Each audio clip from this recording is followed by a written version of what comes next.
Good evening, everyone. Sanbonani Nonke. I believe we're now live on Facebook. We shall begin the program promptly and maintain that we have discipline with regard to the 1860 Heritage Center. On behalf of the 1860 Heritage Center, I would like to welcome you all to this online conversation titled The Role of Sport in Social Justice Movements. My name is Myron Naicker, a director at the 1860 Heritage Center. By way of introduction, the 1860 Heritage Center is an agency museum of the Department of Arts and Culture in KwaZulu-Natal. In breaking boundaries of a traditional museum, we hope to heal our divisions from our fractured past and to reach out to the broader South African communities in matters of nation building. To this end, the center hosts much needed dialogue programs some 27 years into our robust democracy. This series of discussion seeks to delve deeper into the transformation of sport across South Africa. The first forum, this particular episode, is an exciting series that focuses on the Black Lives Matter movement and its place in sport. I'd like to acknowledge and thank our panelists. Firstly, retired High Court Judge Chris Nicholson. Judge Nicholson has authored many books, one on the Craddock Four and the other on the legendary golfer Papa Sugalam. He was once a first-class cricketer, having played many moons ago. And he tells me that in recent months that on the golf course, he's shooting scores very close to his own age. And I do hope that continues, Chris. Our second panelist is the esteemed Dr. Sam Ramsamy, chairman of South Africa's non-racial Olympic Committee, SANROC, during the apartheid years from 1976 to 1990. Dr. Ramsamy then served as president of South Africa's National Olympic Committee from 1991. To me, he's a very proud son of a place we call home, and that's Magazine Barracks, and someone who we are incredibly proud of. Welcome to both gentlemen. Thank you. It gives me great pleasure to introduce our moderator this evening, and that is none other than Myron Naicker, a seasoned broadcast media professional and an award-winning sports journalist who has presented for both television and radio. Regrettably, Myron will soon be packing away his golf clubs as he prepares for the birth of his second child. Firstly, congratulations, Myron, and I hope to see you in the golf course in 10 years from now. But with that said, I'd like to hand over to you to begin this wonderful series and begin our conversation. Over to you, Myron. So, thank you very much for that warm yet cynical welcome. What a pleasure to be here on a Tuesday evening. Just to break the ice a little bit, we had a conversation last week about potentially having this conversation and striking when the iron was still hot, so to speak, and subsequently decided no, this wasn't the right time because of load shedding, and we decided we'd wait. Next week, Monday at the time, was the local government elections, and we said we'll wait till Tuesday, and lo and behold, another spell of load shedding. It's just something we can't get away from. But it is what it is, and we'll deal with it. A very good evening. My name is Myron Naicker. What a pleasure it is to host this conversation and really delving into the role that social justice movements have in sport and the trajectory of these movements, not starting just 2 years ago with the Black Lives Matter movement, but something that Dr. Ramsamy and Judge Chris Nicholson will touch on started many decades ago. So I'm going to jump straight into it.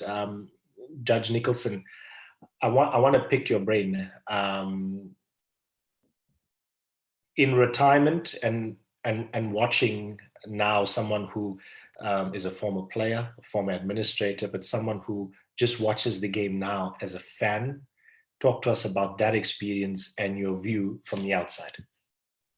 Are you meaning how cricket is or sport is generally now, or just generally as a fan, your experience now of the game?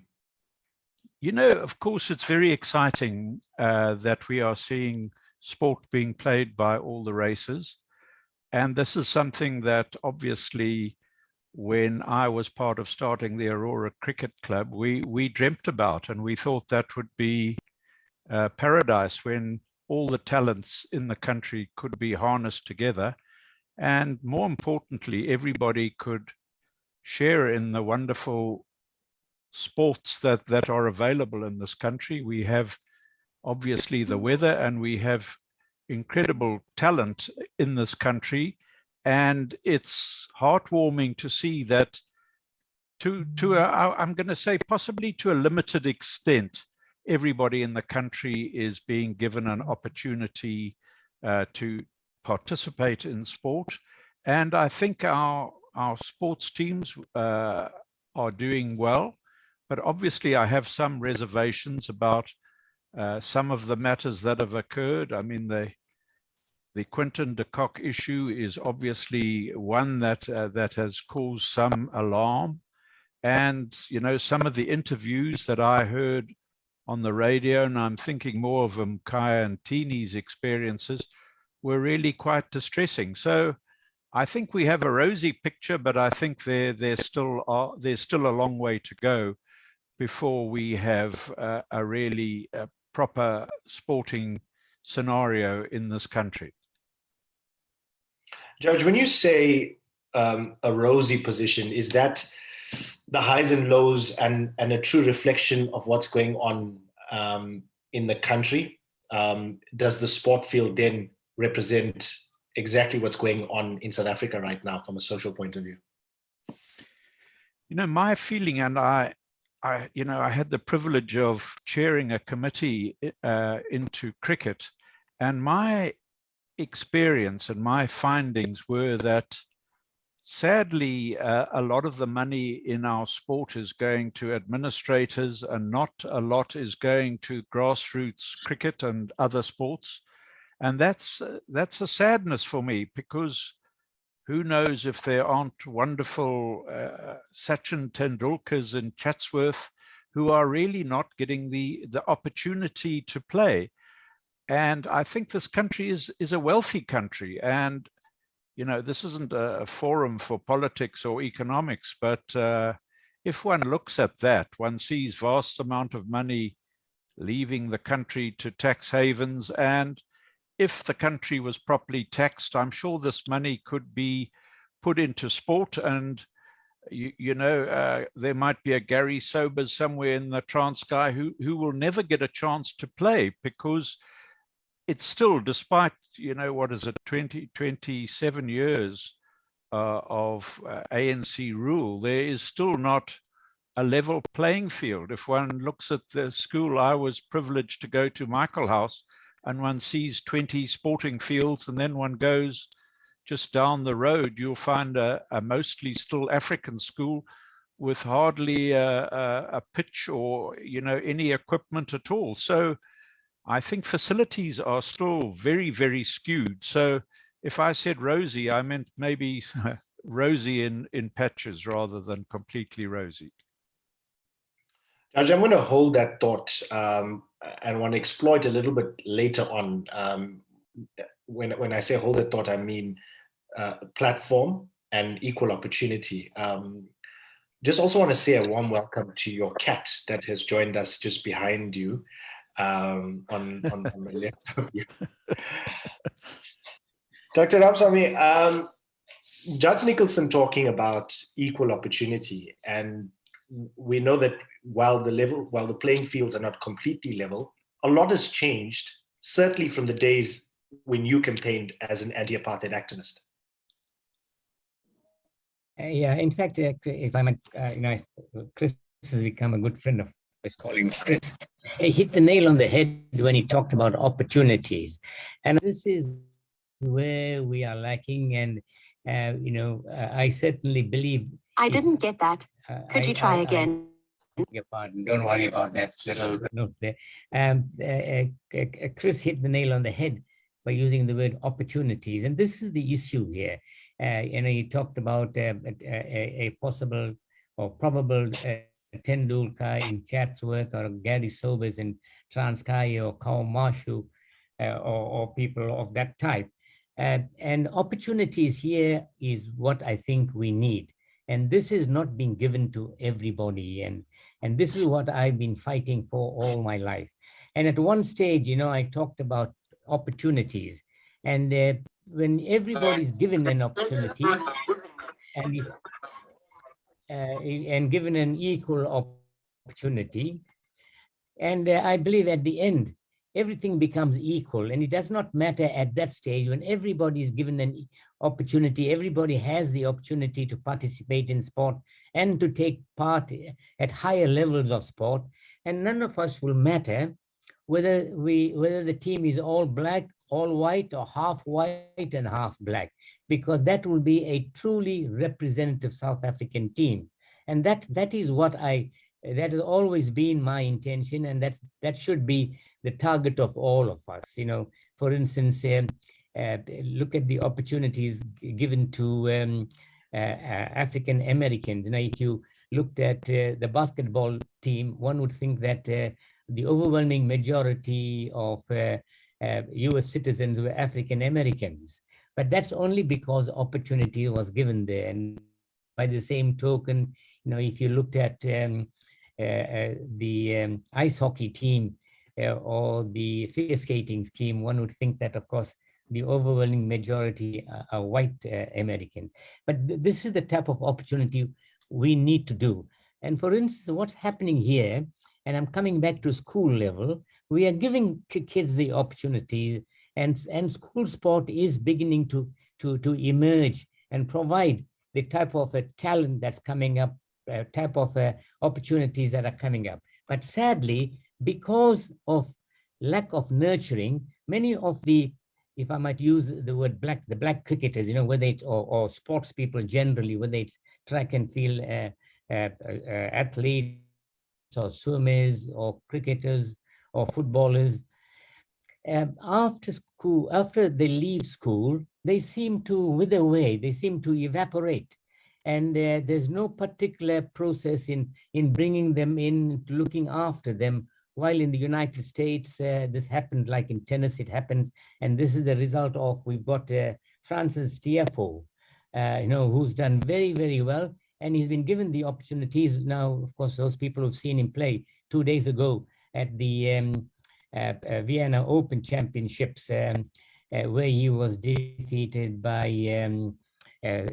Sasha Zverev, only because Zverev had a powerful serve.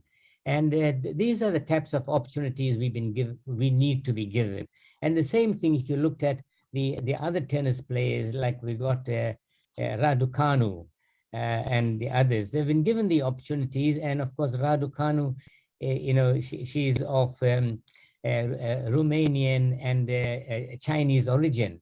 And these are the types of opportunities we need to provide. And that opportunities can be developed, can be engaged from school level onwards. And we're not looking at that. We're not looking at the talent that's coming up, the opportunities that are coming up, and nurturing them.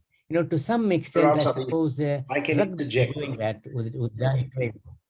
If I can interject for a moment, talking about opportunity, given the fact that we live now in a globalized society and sport at a professional level, and that a squad to a World Cup, for instance, is now just the cream of the crop where there are limited opportunities, does the onus or the responsibility lie on the shoulders of players to educate themselves so they understand our checkered past and the realities of a divided South Africa?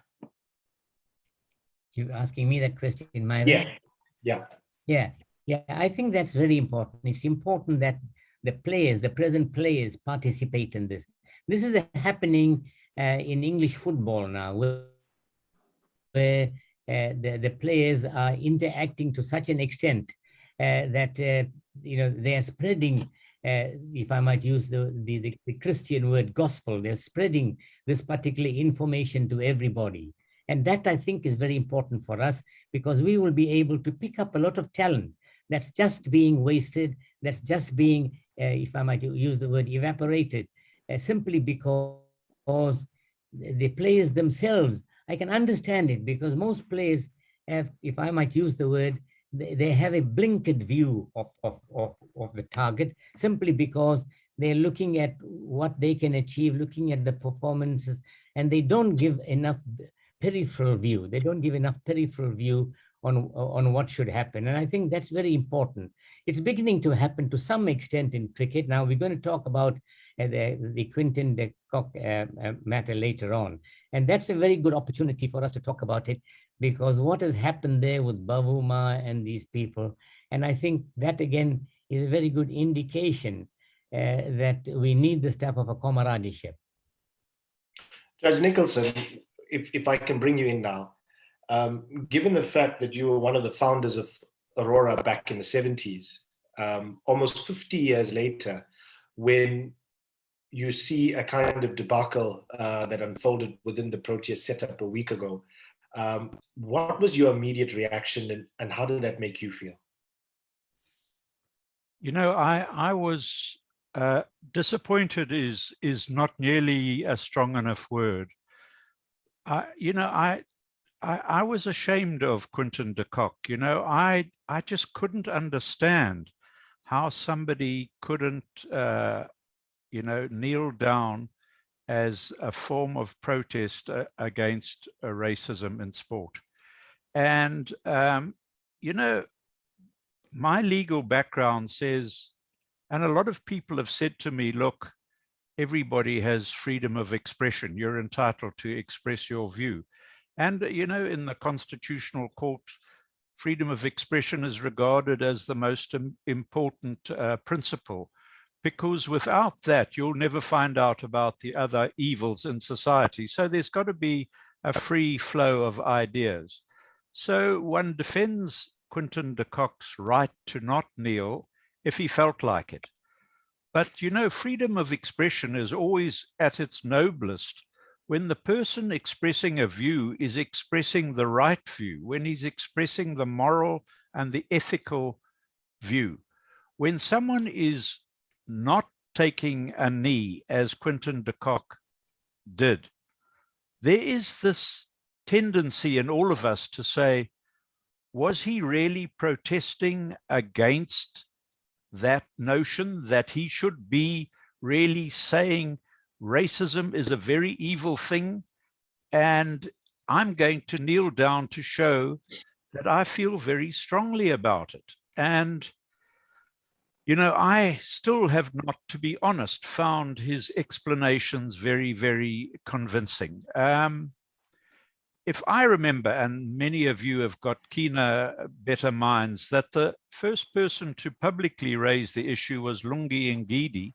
And I was just looking up before this program that this is July last year that he first took the knee. So the notion that this was sprung on the cricketers, right, at one level, if they being forced to kneel, that might have been sprung on them.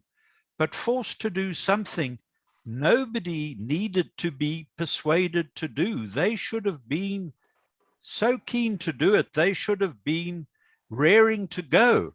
And the notion that it wasn't discussed before, I can't accept. If Lungi Ngidi was reported on the 17th of July last year to have taken the knee, it must have been discussed not once, but ad nauseam since then. And I was very, very disappointed in that. And I think the team have rallied round because they probably saw Quinton as a friend and a teammate and a fellow cricketer who they liked. But he made, in my view, a very serious error. And I still need to know why he did that. And I just think the notion that it was sprung on him doesn't wash with me. You know, I funnily enough, at about that time, that's about July last year, I was watching a program, and Makaya Ntini was talking about how he was treated. And the words he used was, on these tours, he felt forever lonely. He would go down to breakfast if he was the first there, and nobody else would join him at the table.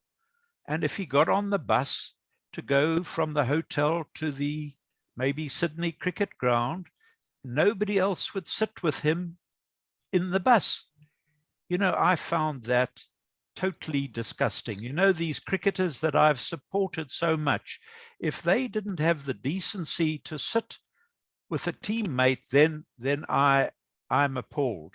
Here's a man who took 390 test wickets, 266 one day, tried his guts out for the team, and they can't. And there's another, they'd say in the evening, where shall we go for supper? While he was hearing, and they would never include him in that company. No, for me, that is just not right at all. So I thought, you know, we see them in jubilation on the field. If he gets a wicket, they rush round. But is it really genuine? Because the real test comes in the evening when you say, listen, this is a man who's part of our team. And it's not even about racism as well. It's about common decency. It's about friendship. It's about camaraderie. Anyway, sorry, I might get a bit heated here, but that's it for now. No, I appreciate those sentiments, Judge Nicholson. I want to touch on camaraderie and symbolism in sport. Dr. Ramsamy's involvement with the IOC and the International Olympic Committee is well documented. Dr. Ramsamy, let's talk about symbolism. Let's talk about sports' role. We've seen the Proteas, for instance, wear pink to raise awareness around cancer. We've seen black armbands being used in sport in the fight against GBV and violence against women. The Olympic Games itself, the rings, I believe, stands for just that. Yeah, before that, may I just again endorse what Chris Nicholson has said regarding the taking of the knee. I think this is very important. And I, in fact, support Chris's view exactly on that particular point. And it's very important, and I'll come back to how that is associated with symbolism. It's very important that happen. And I've spoken to some of these cricketers more recently, and I'm happy to say, Chris, things have moved forward. That type of attitude that Makaintini experienced early on has changed. Now when one goes into the dressing room or when one sits around the dining table with the cricketers, you'll see it totally mixed. And I'm very, very impressed with that, Chris. In fact, I chatted with Ali Barker about a year ago or just before COVID came in. And that was very, very impressive when I chatted with some of these cricketers at test matches or one-day matches. And here again, I must say that to a large extent, whether there's been education or whatever it is, but there is certainly social interaction at the moment. That I've been assured of seeing it, and that I think is important. There's progression around that front. Coming back to symbolism, and the same thing as Chris mentioned regarding the taking of the knee, because that you see, the IOC has a symbol, the five rings. And that symbol is very important. You'll see most kids now, they will put these 5 rings on. If they are sports people, they put the 5 rings on. To them, some of them, they will say, well, that is, I want to... I'm having trouble hearing you. Oh, I beg your pardon. Sorry about that. Aspire to the level of some of the top athletes that we've been with in the past and in the future. And that symbolism is something else. It doesn't only mean high performance. It also means togetherness. And that is what the Olympics is all about. And that symbol means togetherness. And when Pierre de Coubertin, formulated the rings, he used the rings in such form, of course, people mix it up. They say, well, black is there, that represents Africa. That's nonsense. He has used those 5 rings to say one or more of those colors are represented in every national flag in the world. And secondly, he interconnected the 5 rings with the 5 continents. So the colors represented in one form or another of the national flag, and the interconnection was of the 5 continents. That again is a togetherness that we all now enjoy. In fact, the IOC has now gone a little further And most of us know about the motive that we talk about, Citius, Altius, Fortius, which is faster, higher, stronger. And now they've added another word to it, Citius, Altius, Fortius, together.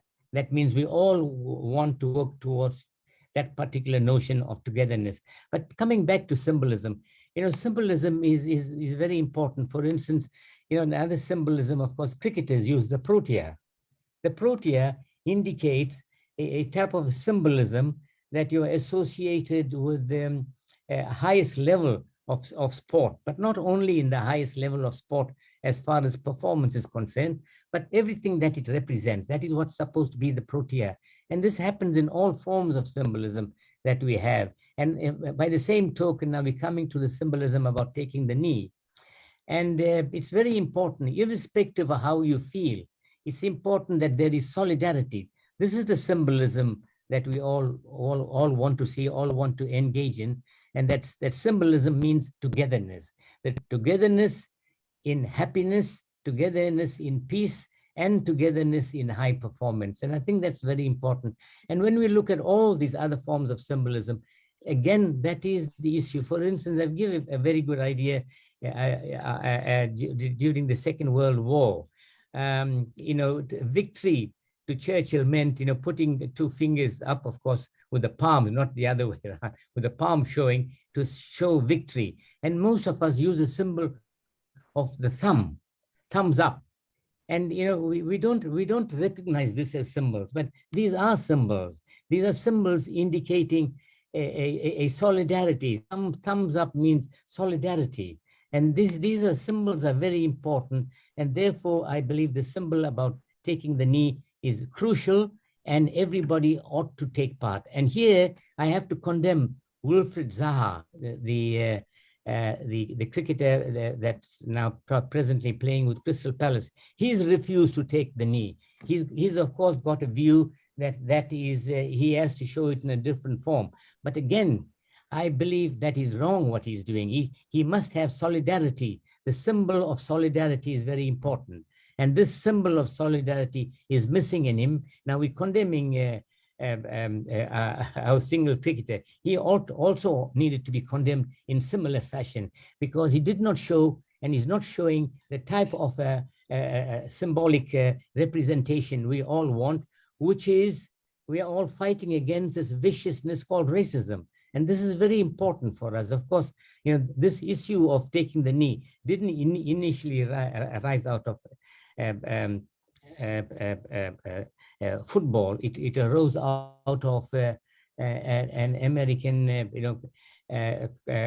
protesting against the singing or playing of the national anthem of the United States. But that is a type of symbolism that we all have, and you mustn't forget this. Symbolism is very important for us, and we need to keep in solidarity with all forms of symbolism.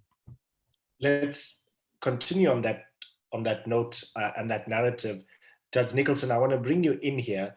Dr. Ramsamy talked about wearing the badge and having the Protea badge on your chest, and the privilege of representing South Africa at the highest level. I've got a double-sided question here. When you wear that badge and have the privilege of wearing that badge, do you then have the responsibility of carrying yourself at the highest level and perpetuating these important messages and the fight against racism? Or, given the fact that sport is now professional, the responsibility then doesn't fall on your shoulders because this is a day job? No, that's a very tricky question you're asking there. So I'll try my best to answer it. You know, my favorite philosopher, Nietzsche, German philosopher, he once said, when people leave religion, they raise artists to gods. So what he was basically saying is that a lot of people in society get raised to gods for people who are not very religious. And you can think of anchor people on television. If they go into a shopping center, they mob by everybody, and Myron, you probably, you know, a cult figure then in Durban. And so I'm not saying you shouldn't be at all. So don't look so worried. But what I'm saying, though, is that sports people become like gods, especially to young kids. You know, you talk, my grandson had the chance to meet some Springbok cricketers. I don't know if you remember an advert that was done with fire, and that it was shot in my grandson's bedroom. And when Dale Steyn came in, my grandson, who was about 11 years old, was struck dumb, you know, because here was the man that he worshipped like a god, was standing in front of him, shaking his very hand. And he was struck dumb. He couldn't say anything. And Dale Steyn, to his eternal credit, asked him a few questions. You know, I often wondered why little boys and girls, I'm sure, rush up to a cricketer or a rugby player, and they want them to sign a little bit of paper. I've suddenly worked it out that basically they want to own a little bit of that greatness. You know, here I've got a piece of paper signed by Dale Steyn. So, you know, signed by whoever the local favorite is, by the great Pele. So, sorry, a long way around saying that these people have become gods to a certain extent in society. And even if they paid or not, I think maybe we expect higher standards of behavior from them, because they, for better or worse, are being emulated. You know, these young cricketers will say, I bat like Graham Pollock, I bat like Graham Smith, or I bat like Sachin Tendulkar, or I'm Gary Sobers. So they are imitating these people. You know, at the other hand, I need not say these people are not gods, you know, and sometimes they get approached and asked for their political views, and they're pretty awful, or their lifestyles. I mean, Tiger Woods is hardly a model of marital opprobrium for everybody. You know, I hate to hit a man who was in a recent motor accident, but is it that we expect Tiger Woods to be a god and to behave like a god, never be unfaithful to his wife? So there is this sort of dichotomy that goes on. They have become gods, and so they should try, I think, and behave like models should, but they are still humans, and they don't, and people don't seem to understand that. So I hope that's gone some way to answering your excellent question. Judge, what then is the difference in responsibility? We've seen the New Zealand team, for instance, which again, not to become too racial or political, is a team where there are majority white players and a sprinkling of players of color. The entire Indian team, for instance, opted to take the knee. The English team opted to take the knee. What then is the difference between those setups and those teams compared to the Proteas, who hail from a country with centuries of racial segregation and institutionalized racism? You know, again, if I just return to my theme, that they aren't gods, and cricketers sometimes have spent all their lives playing cricket and practicing, and we bless them for that. But they may not be, you know, totally politically aware or committed, and so they make errors. So what I think they should do is acquaint themselves a little bit with South Africa and its history. You know, you were talking about all this discrimination. I'm sure you all know that book, Beyond the Boundary, by C.L.R. James, where he says, people know not cricket who only cricket know. In other words, when you're looking at cricketers, you must look where they've grown up and what the country is and what the circumstances are in which they grew up. You know, did they have proper opportunities? Take a little concrete example. A lot of African fast bowlers break down after a lot of bowling, and they find they've got green stick fractures or weak bones. And if you look carefully, the nutritionists will say they grew up in poor communities where they didn't get proper nutrition. And you'll find their studies showing that their bones are weak, possibly because of calcium deficiencies or mineral deficiencies. So when you're looking at a sporting culture, Sam will obviously remember you can't have normal sport in an abnormal society. Our society is still abnormal until we have the greatest gap between rich and poor in the world, the Gini coefficient. So we've got a long way to go before we have a level playing field. And sorry, to return to your question, for our cricketers, if they knew something of that political history, they should have been raring to go with taking the knee, because they should have said, we've got the chance now. We're going to show people, we're going to give the example that even if it is a gesture, and it mustn't just be a gesture, we're going to do it because we are proud of the fact that we are staunchly, resolutely against racism in every respect.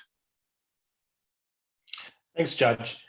Dr. Ramsamy, Judge Nicholson talking about where we come from as a country, and if these players had some idea, and I don't want to go into individuals here. If there was a clear understanding of our checkered past, then maybe the decision to support a Black Lives Matter movement, for instance, would be a little bit easier. And yes, these players are adults, and information now is far more accessible than ever before. But where does the responsibility of disseminating this information, given the fact that someone like you, who's now well into your 80s, Judge Nicholson in his 70s, there's a treasure chest of information. Does that role and that responsibility of pushing out that information, of your experiences, still rest on you, or does the media still play an important part in getting out, extracting this information, and feeding it to our nation? Yeah, I think Sam, in South Africa. Sam, I think your turn. I've talked too much, hey? Thanks, yeah. Thanks, Chris. Yeah. The issue here is, we get mixed up here. This is the problem we have here. We want to satisfy parents, we want to satisfy the media, and the media especially, to a large extent, is very destructive in South Africa. And we want to satisfy them, and then we forget our goals. Unlike countries like, for instance, Cuba or China, where the goals are set and no one interferes with that. Here we have too much of interference. We have political interference. That's even worse, because they come and target the sports administrators who have very little financial and other resources, and they want very much more to be done in that particular framework. And we have to satisfy them because we want to be politically correct. And then we want to satisfy the media. We want to satisfy everybody. And as you know, we can't satisfy everybody. And this is the type of a target which I believe we need to set. We need to set a target that concentrates on what we are doing. If we are going to look at opportunities, providing opportunities, we must not veer from that. Of course, obviously, we need to look at social justice, which is very, very important and very crucial and very essential in everything we do. But within the framework of social justice, we need to have a target. And that's what has happened in Cuba. That is what is happening in certain elements of sport in the United States. That's what's happening in China. But here we have a lot of interference. And I think, and many of our sports administrators are not firm enough. If I might say so, I was firm. At times I was called very controversial, but I stuck to my guns. I'm not saying that I was always right. We need sports administrators of a caliber that we need to them stick to the guns, and we don't have that type of a caliber simply because we're vacillating a lot. That's point one. Secondly, we don't have a structure. For instance, Kenya has a structure in producing top-class middle and long-distance athletes. They have a structure there, and the structure is supported by the government. But I don't know of any structure in South Africa that is supported by the government, and the government can do something. We need to look at this. And again, for instance, I'll give you a very good example. In 1996, we looked at a group of athletes. We said within this group of athletes, we will be able to get medals. And we targeted that particular group of athletes. Not everybody produced medals. Not everybody performed as much as we wanted to perform. But nevertheless, we got Josiah Tugwana out of there. We got Penny Haynes out of there. We got Ezekiel Sepeng out of there. So this is the type I think we need to look at. And I believe, again, we need to look at firm sports administrators who can concentrate on this. And as Chris pointed out, quite a lot of money, sadly, and I agree with him, is going into administration, in administering the sport more than providing opportunities for the sports people. And how that is going to change, we need to look at that. And I think, again, we probably need to look at, a type of a workshop, how we need to do this. And having said that, I am surprised, and most of the world is surprised, with this dysfunctional sports structure in South Africa, we're still producing champions. And that, again, is the result of individual aspirations, to some extent, help from certain people. Like, for instance, the Olympic Committee has a program called Operation Excellence, and that provides a type of support for athletes going forward. We need to look at opportunities like that. Dr. Ramsamy, you speak about strong administrators, strong administration, and in this situation, I now have to talk about CSA and Cricket South Africa's role here. They've had a tumultuous last 2 years from administration point of view, where the CEO suspended, for instance, and there's been ongoing administrative problems. How important or how pivotal then was their role in all of this unfolding at a World Cup? Is that for me? Judge, you can have a go. Dr. Ramsamy, I can see you still thinking about it. Judge, you can have a go then. I sat on that committee appointed by the minister to look into, some corruption in Cricket South Africa. But that aside, I also was asked to look at, how cricket is administered. And I looked at sporting codes around the world. And New Zealand obviously are fantastic rugby players, but they've got a small pool of cricketers. But despite having such a small pool of cricketers, they've done incredibly well. You can see how well they're doing now.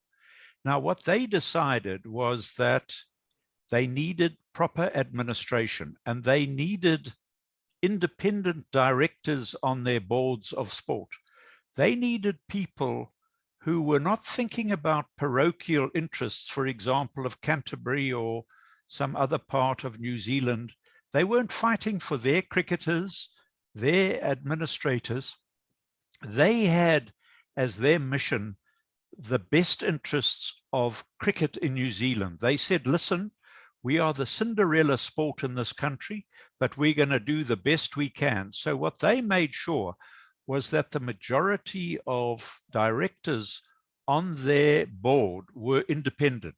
They had to be not chosen by one particular province or area. The director had to have received support, general support, so that in the end, their administrators, their directors, put forward a policy that was best for cricket in New Zealand, and they've done amazingly well. Look how well they're even doing at the moment. So after they provided that formula, Australia followed up, and then the International Cricket Council took it up as well. And I read all those reports, and I made recommendations that South Africa follow those models. Unfortunately, they followed half of them and not the whole. They couldn't do the full Monty. And so there has been trouble until a year or so ago, where they decided to follow the models and have totally independent directors. Well, a majority of independent directors. But it's still as though all is not well in the state of Denmark. I think there are, you know, to be honest, I haven't followed all the machinations there, but there seem to be personal issues, there are financial issues. There's a lot of clearing up to do. So it's not a very happy house, Cricket South Africa. And I think maybe that is why they made a bit of a mess of this. Clearly, they have to take some blame. If this was going to be an issue the team was going to be asked to do, there should have been a structured meeting about it and a decision made. So one must find fault with them for that. So maybe at the moment there isn't yet the leadership in Cricket South Africa that is necessary. And, you know, I'm hoping other sports will follow up on that model, because I don't think sport is about the interests of particular provinces, about particular directors or administrators. Sport is in the best interests of the whole country. And from my point of view, we have this untapped reservoir of huge talent in the African community, in the Indian and the colored community. If you look at sport around the world, the leaders in the sport are all happen to have African origins. Maybe they're bigger, maybe they run better, but given a chance, they can dominate American football, they can dominate baseball, they can dominate short sprints, they can dominate the long races, the Kenyans and the Ethiopians. So we have all this talent, but we're just too selfish to really give those people a chance. Judge. If I might come in very quickly, Myron, I know, of course, time is... Go for it, Dr. Ramsamy. Yeah. Endorsing what Chris has said. Well, this is what happened, for instance, after the 1976 Olympic Games. Australia did very, very badly in Montreal. They didn't win a single gold medal. And they didn't feature in the medal table as prominently as they normally felt. And the Australian government, together with some of the top administrators, said they needed to do something. And they set up a sports institute.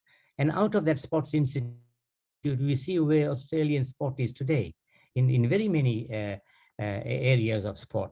And I remember, of course, the joke was after the Montreal Olympic Games, and of course, you know, the Africans boycotted it because of the New Zealand rugby tour and what happened in 1976 in South Africa. And the joke was, what happened? I didn't see Australia featuring prominently at all in Montreal. So the joke was, well, don't you know they withdrew the Africans? That's why they didn't feature. But you see, they did it. They knew they were wrong, and they went back and sorted it out. And this is where they are. That is what I think we need to look at in South Africa. There is an idea and a program, but it hasn't kicked off yet. That we needed. We want a sports institute, and I believe the Free State has been earmarked to do that. And to some extent, some of the South African universities are doing it at the moment. The University of Pretoria at the moment, they have what is called a high performance center. They're producing a lot of top level sports people there. And Tatiana Schoonmaker has come out of there. So, you know, it's happening to some extent in South Africa, but we need it to be institutionalized. I hear you, Dr. Ramsamy. Judge Nicholson, I want to press you on one more question before we open up for a little question and answer. So here we are in a situation where at yet another World Cup, there's a bit of off-field drama, you know, and as South Africans, we've become a little used to this 2015 semi-final, 2019, the story of A.B. de Villiers emerging. There always seems to be an issue off-field, which kind of creates a little bit of drama and tension. And I want to go now to what's happened at this World Cup. Quinton de Kock back into the starting lineup after an apology. You've seen that statement.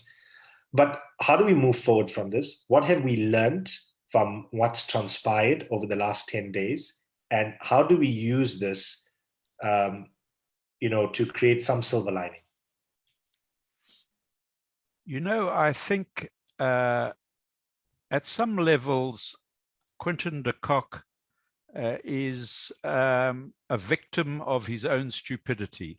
I don't think he's a bad man, but I think what he did was incredibly stupid because he was making a gesture. He was making a stand, although it's not taking the knee. He was, well, maybe taking a stand is the right sort of metaphor for something that was crazy to make a stand for.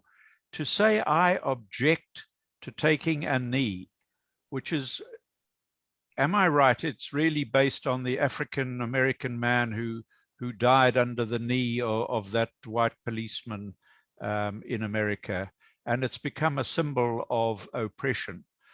So, so the irony of this is that with Quinton de Kock peeved, miffed by being ordered to do something, does something that reverberates around the world. He is now known throughout the world as a good batsman, though he's not batting very well now. In my little knowledge of the game, I would urge him to play more with a straight bat. But anyway, that's not for me to say. But ironically, this story has gone round the world. And I think South African sportsmen are going to hesitate before they do anything that smacks of supporting racism. So maybe they're not all highly intelligent people, but hopefully they are intelligent enough to know that there are some things that do not wash with the, you know, with right-thinking South Africans and right-thinking citizens of the world.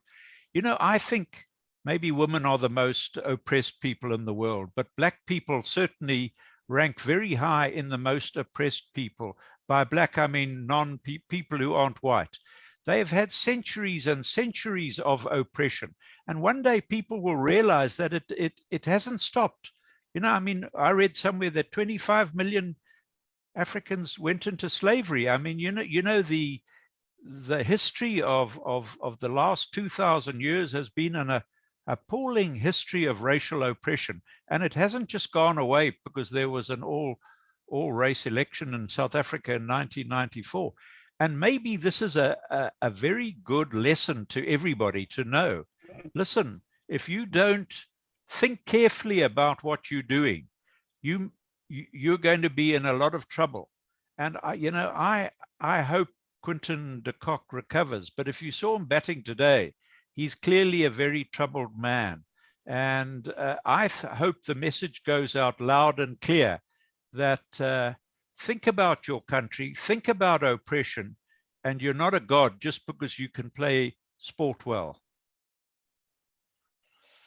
Thanks, Judge Nicholson, and thanks, Dr. Ramsamy, for your insight this evening. I want to open up for a little question and answer. We have about 20 minutes left on this forum, and we'll open up to questions. You can share, for those of you on the Zoom conversation, you can share your questions or comments on the chat line. For those who are joining us on Facebook, you can do so in the comment section. Question coming in from Kirshni Naidu for you, Dr. Sam Ramsamy. How does one produce world-class sportsmen in an environment where people are struggling to make ends meet? She says you will only produce world-class sportsmen by placing an individual in a world-class environment with world-class facilities. It's a pertinent question, especially in a country where the division, like Judge Nicholson mentioned, and the inequality is the greatest in the world.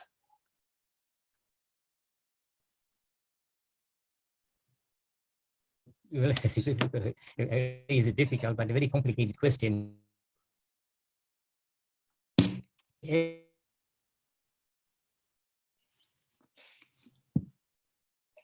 Sam has gone offline. When we talk about we talked about society. I think that is what this young lady is probably talking about. Dr. Ramsamy, I'm just battling to hear you there. Judge, you still there with us? Yes, I'm still there. Shall I try and answer it? Can you hear me now? I think it's a very good question. You know, obviously, the best facilities that you can have will help nurture your growth and expertise as a sports person. And the better facilities, opportunities, diet, chances to practice, equipment, the better chance you have of excelling in the sport. That's why sometimes it's a miracle that someone like Makhaya Ntini became as good a bowler he was, that he was. I think in the end he went to a Model C school in the Eastern Cape, if my memory serves me correctly. And he had a decent diet there so that his limbs were able to survive. But I think it's axiomatic to say that you've got a much better chance if you've got all the facilities and opportunities and diet, etc. And to me, it's amazing that we have produced so many wonderful sportsmen from such disadvantaged backgrounds, because in the end, you need talent and you need guts and determination and courage. So all the facilities in the world, all the pads and bats and tennis rackets will not make you a great sports person if you don't have the courage and the determination to get there. Yeah. Thanks, Judge. Dr. Ramsamy, are you with us now?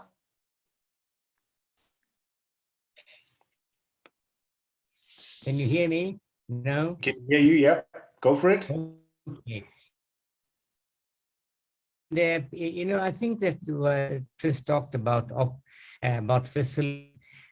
You know, we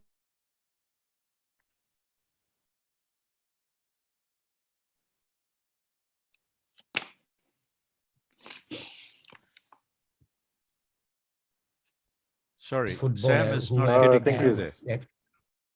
Sorry, if I could just add a little. Okay, sorry about If you that. look at the sports we really do well with, they are the colonial sports. They are the settler sports.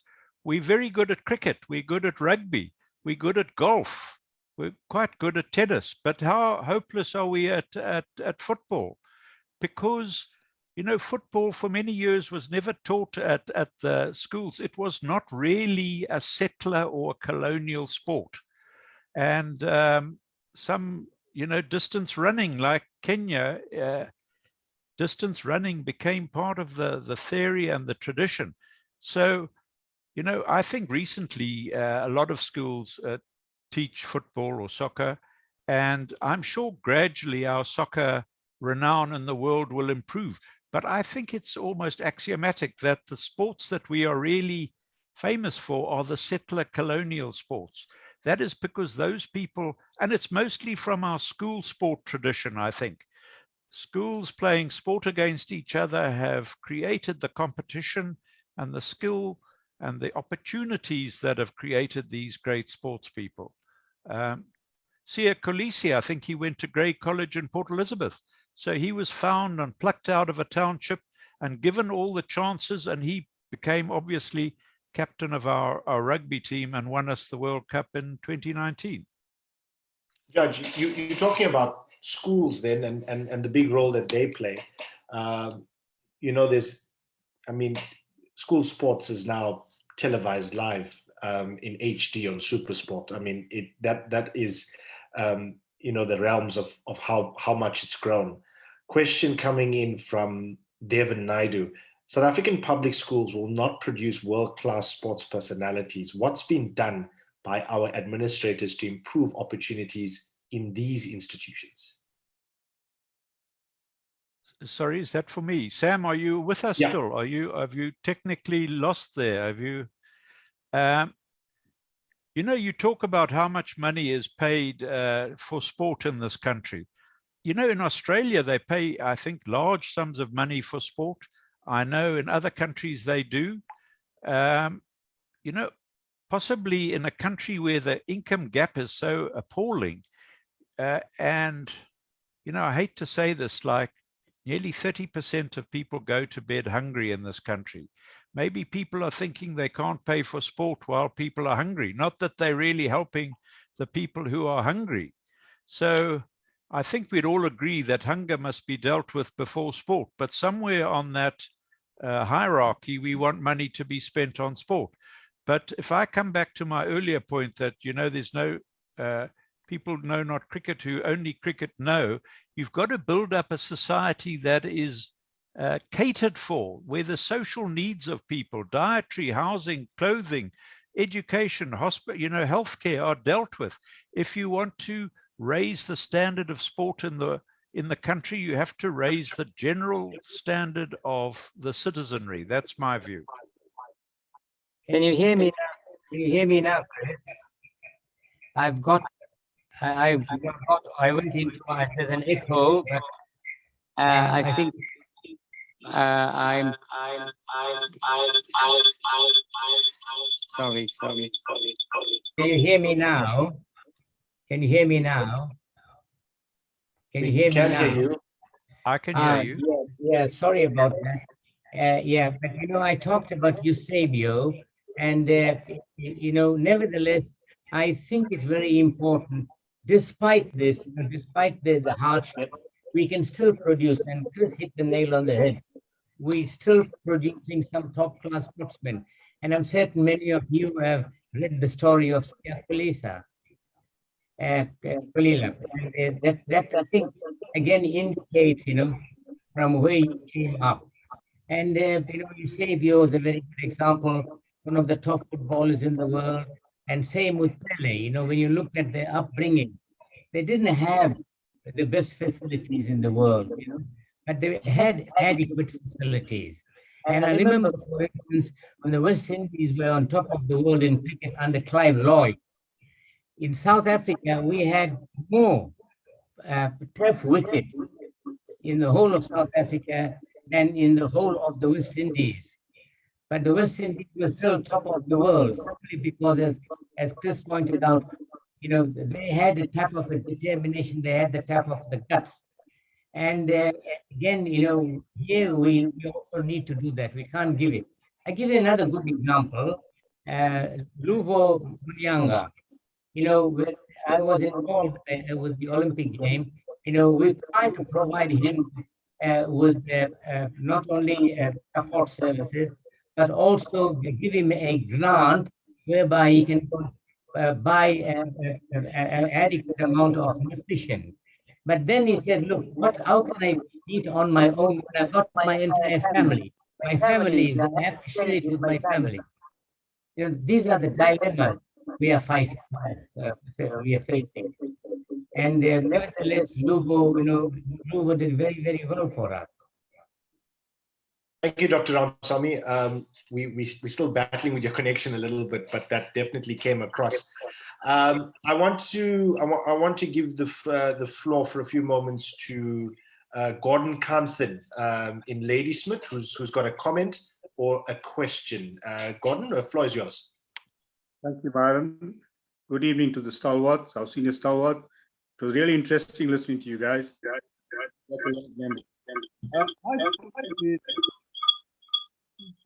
I think facilities, the social setup is an issue. Nothing has changed over the last 61 years.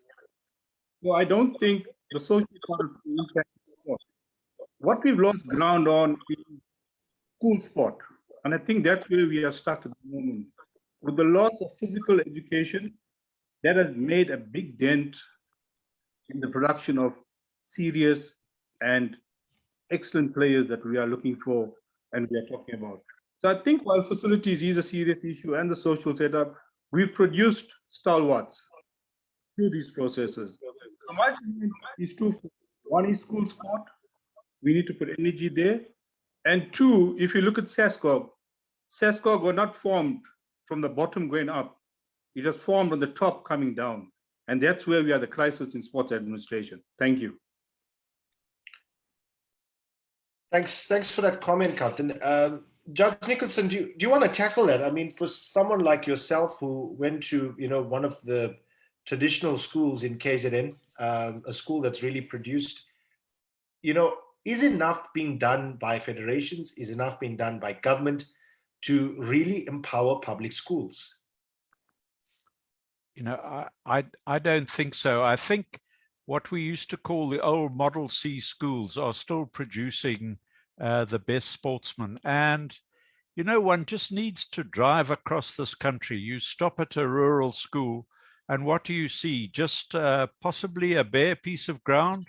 If lucky, you'll see 2 soccer posts, maybe, but nothing. And will you find a coach, maybe, who will coach the people?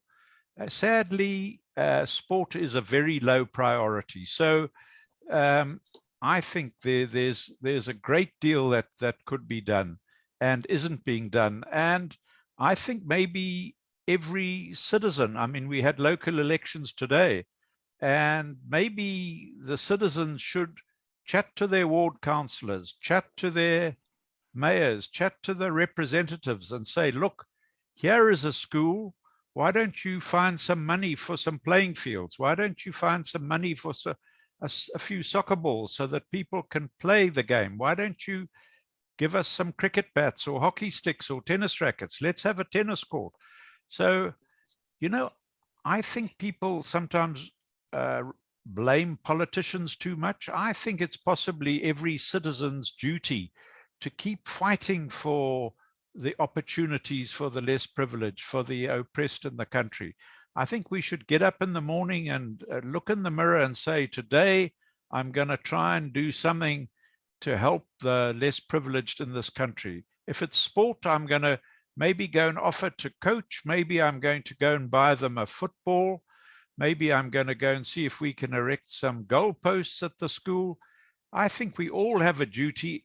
And if we maybe just spend time with our local representatives, urging them and stressing how important sport is, how kids love sport. I mean, I was sort of carrying on about how kids regard their sports heroes as gods. And these kids, you know, it gives them a lovely outlet from a youngest age. We all played sport and we loved it. And it keeps them off the streets. It stops them engaging in crime. So everybody benefits, I think, if we urge the government and the local authorities to encourage sport.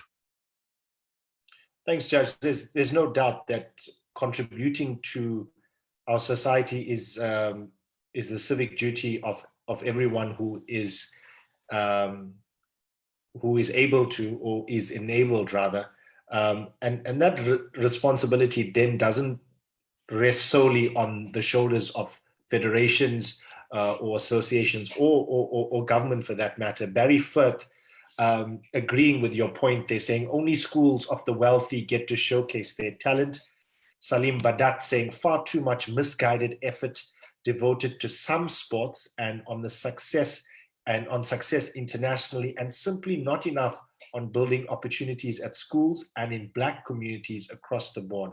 A rather distorted notion of transformation. Thanks, Salim, for that comment. Selvin, question from your side.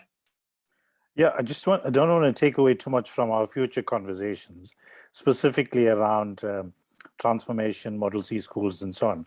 But I want to zone in on the Black Lives Matter movement, and maybe look at a question and look at how we can move forward. The Black Lives Matter movement is a humanitarian movement. We need to take everybody on this journey, screaming albeit, and we need to make everyone understand that this is the way we need to move forward. I think it needs to be instituted at school level. Sadly, my son takes the knee when Man United plays. It hasn't worked because they've lost. But, I think what we need to do is institute it at school level, and specifically with Model C schools, taking it before a game, a rugby game, cricket game, soccer game. I think it needs to be done, at special occasions at school. We've come from a fractured past. It's going to take a long time for us to heal these divisions. But, we need to take everybody on that journey. So I think, from, just a comment point of view, I think we really ought to be looking at schools and instituting a way forward. So I think, that's where we need to be going. Your thoughts, Judge Nicholson and Sam. I think Sam's still having trouble connecting. You know, I echo what you say, and you know, I think we should pay tribute to you and Sam for all you doing and have done in the past. And you know, we do come from the fractured past you've spoken about, and I think sport can be a wonderful healing agency, because playing sport together brings people together. They, you know, it's axiomatic that a lot of games are team games, and you need that person to hang on to the catch and the slips. You know, if you give a good pass across the center, you need the person to head it into the goal, not miss. So once they do that, there's a bond that that emerges between sports people, which is a very, very close bond. And you'll find in old cricketers and old sportsmen that they, in their dotage like I am, they get together and they think back on the wonderful times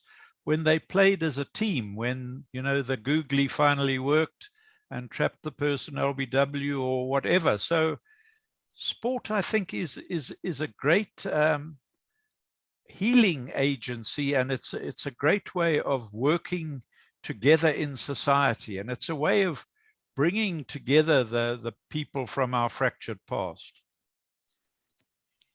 Thanks, Judge. Dr. Ramsamy, your view on that? Am I audible? You are. Okay, thank you. I think in conclusion, you know, let's go back to our great father, Nelson Mandela.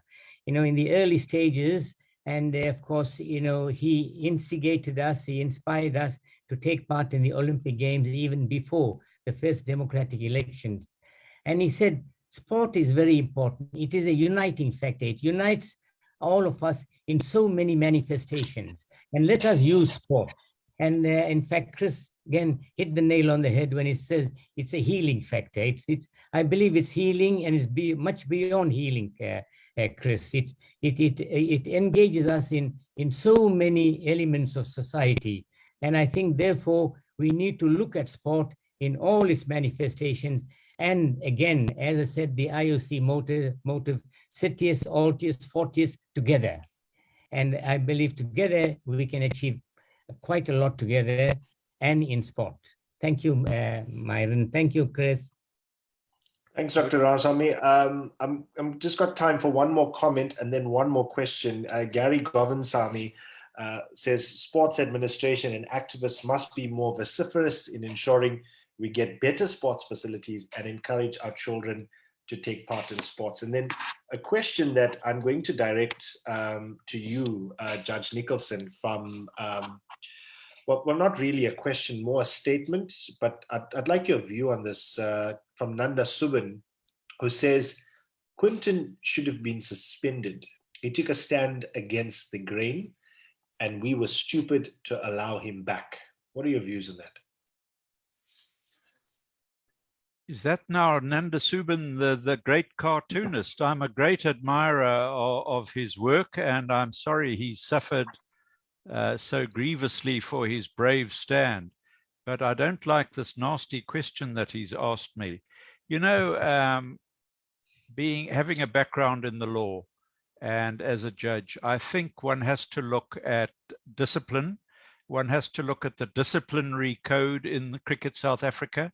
One has got to try and work out what sort of, you know, how you measure what he did. Is it a serious misdemeanor? Do you suspend him? In mitigation, you would say, well, he has apologized. Is his apology sufficient? He's immediately backed down. Then he's going to get a clever lawyer, and the world is full of clever lawyers, and they're going to say, listen, Judge Nicholson, you were talking earlier about freedom of expression. You were talking about how the Constitutional Court has said it is the head of all the hierarchy of all the principles of law. Did he have freedom of expression? to express his views, wayward as they might be. So all those things would have to be weighed up and determined at the end of it. So Nanda, I can't tell you without knowing all the facts, but it's certainly a very interesting question. And I venture to say that Quinton has suffered quite a lot already. Whether it's enough will be maybe for all of you as a jury in this great case to decide. Thanks, Judge Nicholson. And Dr. Ramsamy, the Black Lives Movement going on now for over 2 years. And I think if we've learned anything from the last 2 weeks, is that the struggle for racial equality is still, even though it's going on for 50 odd years, 70 odd years, is still very much in its infancy. And the work that needs to be done by people across the board at all levels in all countries, is again still very new. There's lots and lots of work to do. But I want to take the opportunity to say thank you to Dr. Ramsamy, thank you to Judge Nicholson for your time. Thank you to the 1860 Heritage Center, Salvin, for creating the platform.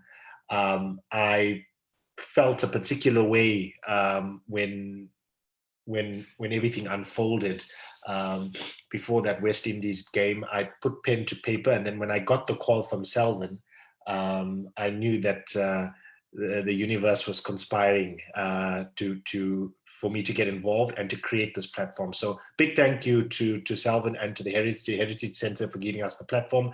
And this is definitely going to be an ongoing series. The platform is there for us, and the platform is certainly there to engage. Thanks for those who have joined us on Facebook, on the Zoom platform. We appreciate your time, and we'll see you guys soon. Goodbye. Cheers.